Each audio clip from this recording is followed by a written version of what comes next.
अच्छा जी, recording start है। तो जैसे ही आपने NX ओपन किया तो आपने न्यू फाइल क्लिक की। न्यू फाइल के ऊपर वो पूछता है सबसे पहले मॉडल के अंदर मिलीमीटर, इंच या फिर ऑल।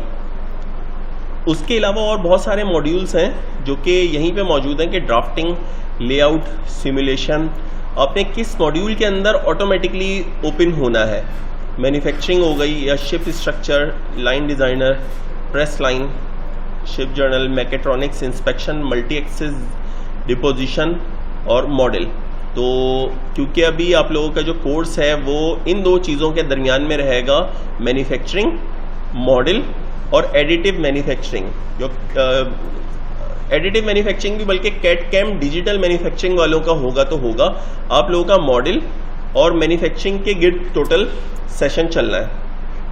तो मॉडल के अंदर आपने ये डिसाइड करना है कि मिलीमीटर या इंचेस। तो वहाँ पे आपने ड्राइंग ओपन करके देखना है, ये डिसाइड करना है कि ये किस यूनिट्स के अंदर है। SI लिखा हुआ है बड़ा बड़ा, मतलब सिस्टम इंटरनेशनल। ये वैसे ही क्लियर हो गई कि मिलीमीटर है। सेकंड के डायमेंशंस जो है, अगर ये नहीं लिखा होता तो 70 इंच वो एक बहुत बड़ी फिगर होगी। दूसरा, इंचेस के अंदर जब वो 12 से ऊपर होता है तो फिट में चला जाता है, और फिर ऊपर डैश भी लगा होता है या फिर डबल डैश भी लगा होता है। आजा जस्ट स्टार्ट किया है ना। तो इससे आपको बिल्कुल क्लियरली पता चल रहा है कि ये मिलीमीटर के अंदर है। तो हमने जो है इसको मिलीमीटर कर लिया और फोल्डर बता देते हैं।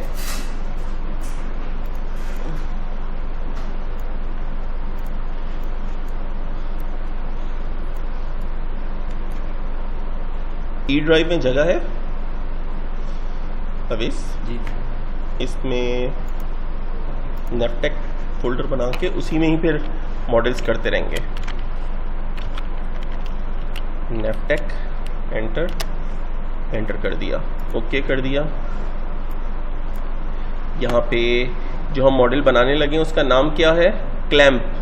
ठीक है, फिगर 15.15.99 क्लैंप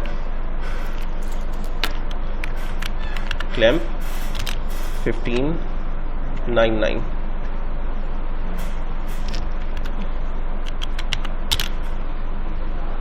ओके किया, मिलीमीटर पे रहते हुए ओके कर दिया। तो सबसे पहले आपके पास मेन्यू एक ओपन हो गया। इसमें आपने एक काम करना है कि टूल्स के अंदर जाके कंटेंट्स में एडवांस कर देना है, उससे आपके मैक्सिमम टूल्स जो है ना वो ओपन हो जाने। अदरवाइज आपने अगर सिंपल के ऊपर रखा हुआ है रोल एसेंशियल के अंदर ज़रूरत के टूल्स तो होंगे, लेकिन वो जो डिटेल फीचर्स हैं वो सब नहीं होंगे। तो मैं ये चाहता हूँ कि आप डे 1 से प्रैक्टिस जो है वो तमाम ओपन शुदा टूल्स के ऊपर करें। ठीक है, फिर हम आ जाते हैं वापस पार्ट नेविगेटर की विंडो में, और यहाँ पे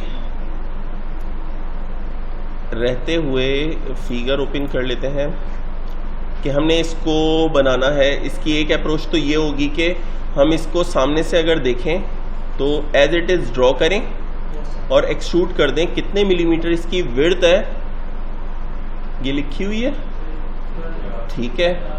इतनी हमने डेप्थ में इसको एक्सट्रूड कर देना है जी,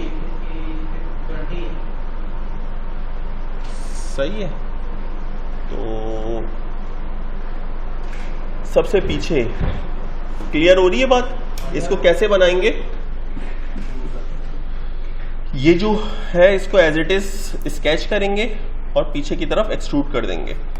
तो इसकी मॉडलिंग स्टार्ट करते हैं। सबसे पहले हमने एक्सट्रूड का टूल पिक किया, इसमें XZ प्लेन के ऊपर हम स्केच कर लेते हैं। ठीक है, ये आपके सामने आ गया XZ, ठीक है ना। अब आपने जिस तरीके से उसका जैसा नज़र आ रहा है वैसा आपने बनाते चले जाना है, और साथ साथ कंस्ट्रेंट्स भी अप्लाई करनी है। तो सबसे स्टार्टिंग में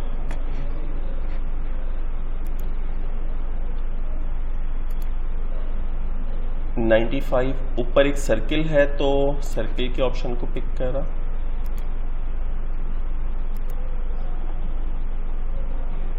ये ऊंचा था या नीचा था? ये ऊंचा ही था। अच्छा, थिकनेस कोई एक ही जैसी है सारी की थिकनेस? सारी 20 है।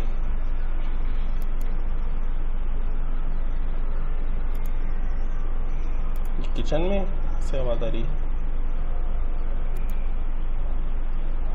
किचन में शमून वगैरह है। अच्छा जी, अब इसकी जो डायमेंशंस हैं वो ये दोनों बराबर हैं, जैसे वो देते चले जाते हैं 20 20। तो एक तो 20 हमने लिख दिया, डबल क्लिक किया, यहाँ पे 20 मेंशन कर दिया, ठीक है, और इसको क्लोज कर दिया। फिर इस लाइन को पिक किया और इस लाइन को पिक किया, ऑटोमेटिकली एक मेन्यू खुला जिसके अंदर इक्वल लेंथ का ऑप्शन वो क्लिक कर दिया, तो ये दोनों अब पक्के बराबर हो गए, ठीक है। अच्छा, इन दोनों सर्कल्स का देखो सेंटर हिल चुका है, तो इसको एक सेंटर में होना चाहिए, इनको हमने कोइंसाइड कर दिया, ठीक है। फिर यहाँ पे और इस पॉइंट को क्लिक किया तो इसने डायमेंशन का ऑप्शन दिया, मैंने डायमेंशन डाल दी, तो इसको भी कितना करना है 20। अब देखो जो जो प्रॉब्लम्स आती जा रही है ना उसको हाथ के हाथ एड्रेस करेंगे। मिसाल के तौर पे ये पूरा का पूरा 20 कैसे पता चल रहा है कि ये 45 का बड़ा वाला रेडियस है, छोटा वाला 25 है, तो इन दोनों को माइनस किया तो बीच का आपको ये पता चल गया जब ये 20 है तो फिर ये भी 20 ही होगा और ये भी 20 ही होगा, ठीक है ना। अब ये एंगल के ऊपर चली गई लाइन, इसका क्या करेंगे, इसको क्लिक करेंगे और इसको कह देंगे वर्टिकल, ये वर्टिकल हो गई। अच्छा, अब ये जो रेडियसेस बताए हुए हैं ये डाल देते हैं, ये कितना बताया हुआ था रेडियस 45, वेरी गुड। अच्छा, जरा सब लोग कंट्रीब्यूट करें, अगर नहीं हो रही हो डायमेंशन क्लियर के यार कर क्या रहे हैं, चल क्या रहा है, ऊपर ही ऊपर सब कुछ घूम रहा है, तो मुझे पता कैसे चलेगा जब तक कंट्रीब्यूट नहीं करेंगे। ये वाली 45 डायमेंशन कहाँ से आई आप बताओ, रेडियस लगाया है इसमें, कहाँ पे फिगर के अंदर बड़ा रेडियस है, ठीक है ना, और छोटा वाला 25R, तो उसको भी यहां पे डाल दें। क्या उसकी जरूरत है? उसकी जरूरत ऑटोमेटिकली मिनिमाइज हो गई, क्यों? क्योंकि हाँ, इसको हमने जब एक 20 डायमेंशन कर दी और ये एक फिक्स पोजीशन के ऊपर है तो उसकी डायमेंशन की जरूरत ही नहीं रही, ठीक है ना। इसी तरीके से ये इस सेंटर पॉइंट से बेस तक 90 मिलीमीटर है, तो हमने इसको 90 ऐसे ही लिख दिया, ठीक है ना।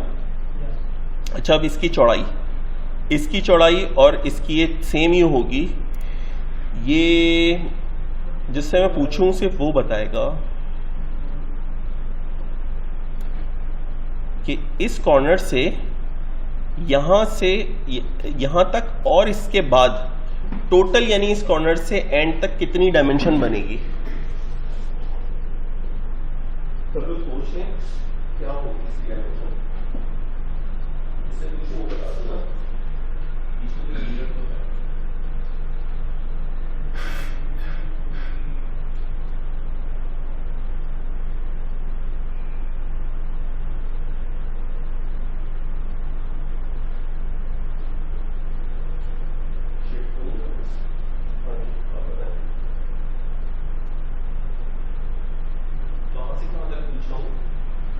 इस कॉर्नर से और ये जो गोल है इसका मैक्सिमम पॉइंट यहाँ तक, ठीक है ना, ये डायमेंशन।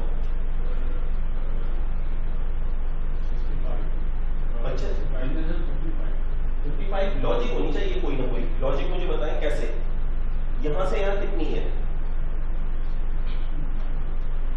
20 है, फिर उसके बाद क्या है, कितने हो गए 45। अब ये जो घूम रहा है ये कहां पे मेंशन है 25 का रेडियस, यानी ये थ्रू आउट यहां से इस सेंटर के अबाउट रोटेट कर रहा है, तो ये जो डिस्टेंस है सेंटर से इस मैक्सिमम एज तक कितना है 25, तो बैक कर दो, यहां से यहां तक भी 25 ही होगा। जब ये यहां से यहां तक 25 है तो इस सेंटर से ये भी 25 ही होगा, लिखा हुआ है ना, ठीक है, तो 25 25 और 20 कितने हो गए? 70। अच्छा 70 के अलावा किसी और की कोई राय है तो हाथ खड़ा कर दो, उसको क्लियर कर दूंगा।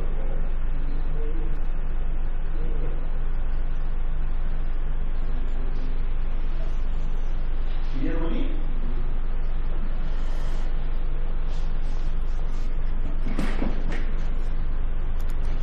अच्छा इसको पॉज कर देना चाहिए था, वो वीडियो में भी जो ना बातें चल रही होंगी। इसको हमने कर दिया 70, ठीक है, और दूसरी साइड भी ऐसे ही है, बराबर ही होगी या चेंज भी हो सकती है।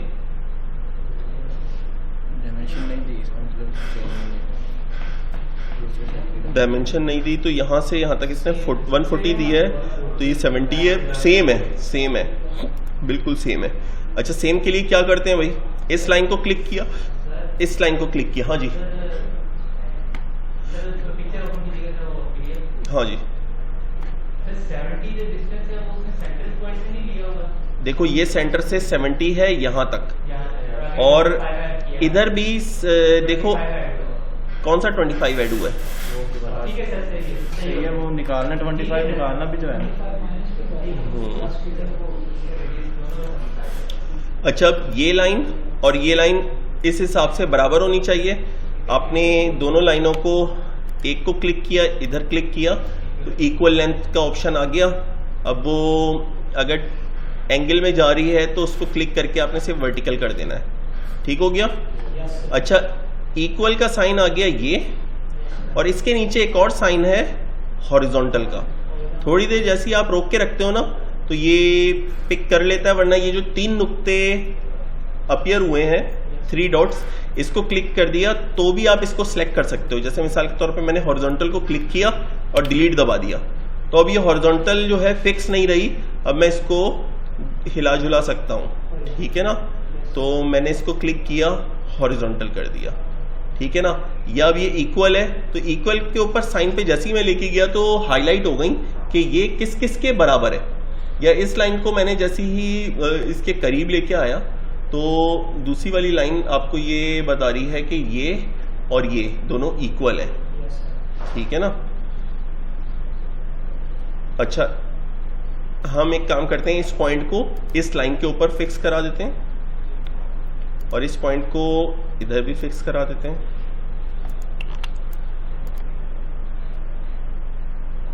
ऑलरेडी कोई कंस्ट्रेंट लगी हुई है, इसको डिलीट कर दिया। इसको अगर हम नीचे लेके आते हैं तो ये तो फिक्स है, इसकी हाइट भी पहले कुछ डालनी होगी।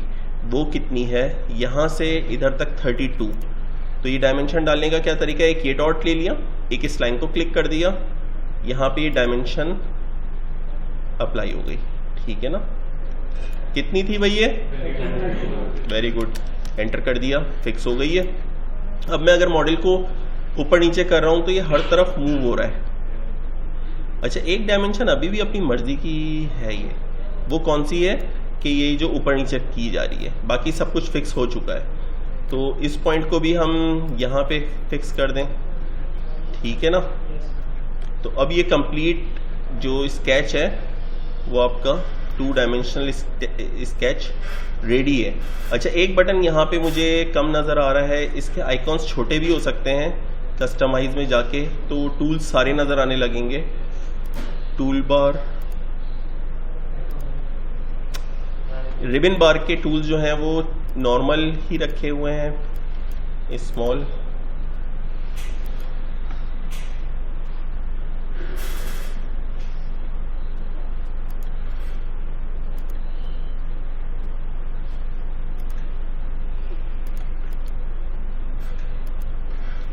रिबन बार के अंदर कोई रिलैक्सेशन नहीं दे रहा है।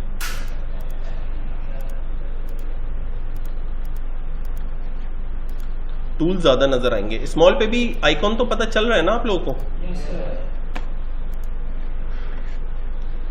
ठीक है ना। ये नजर तो आ रहा है, अभी भी क्लियर है आप लोगों को। ये वाला जो रिबन बार है ये इतना ज्यादा बेहतर नहीं हुआ है। अच्छा चले कोई मसला नहीं है। इसकी डेप्थ कितनी है टोटल, अच्छा 50 के अलावा कोई और 50 कैसे आया आप बताओ। सेकंड आगे नहीं पीछे आपके। हाँ आप बताओ। हाँ 50 इसकी डेप्थ कैसे है, इसको मैं पीछे की तरफ एक्सट्रूड कर रहा हूँ ना, तो ये 50 तक जाना है। 50 कैसे है ये कर दी।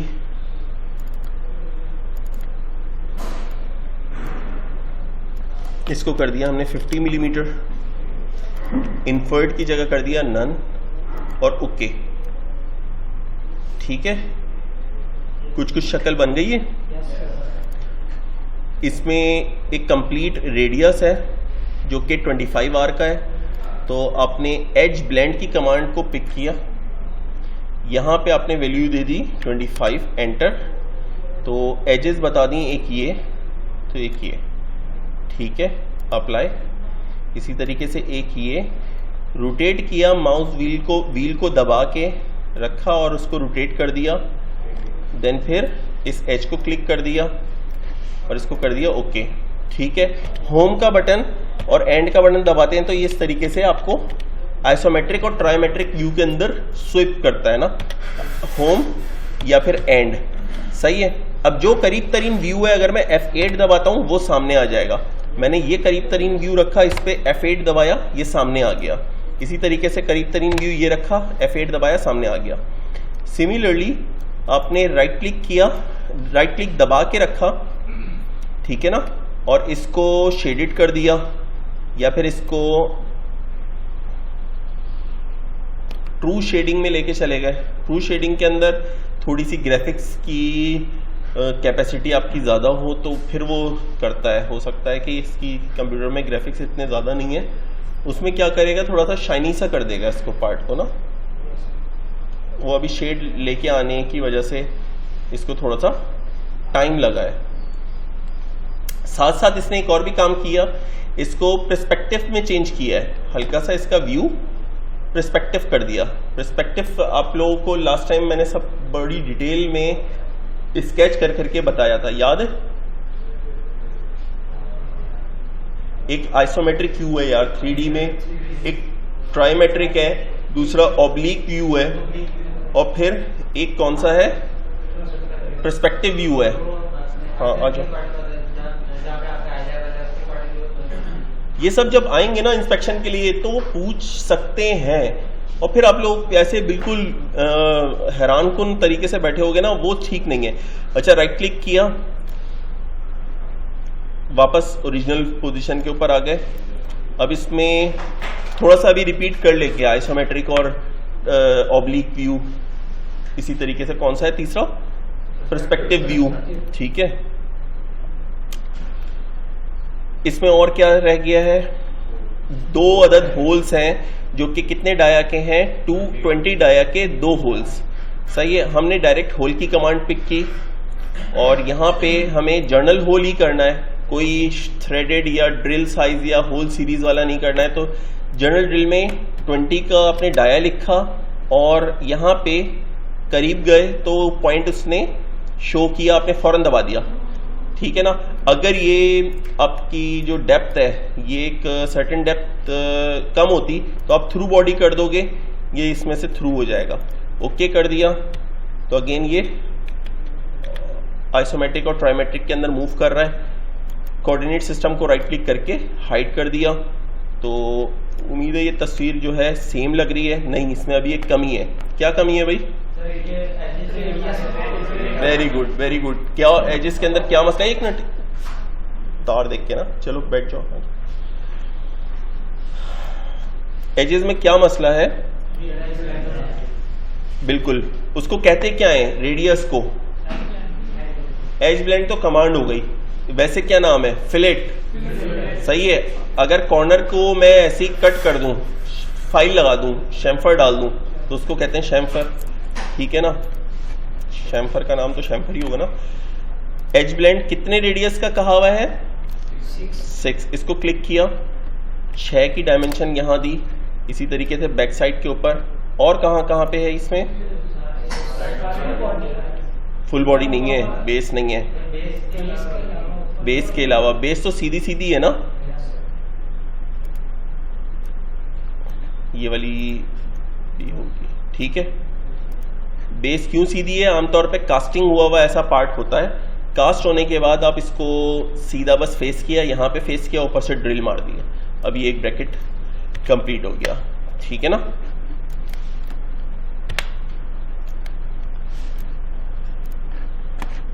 इसको सेव कर लिया,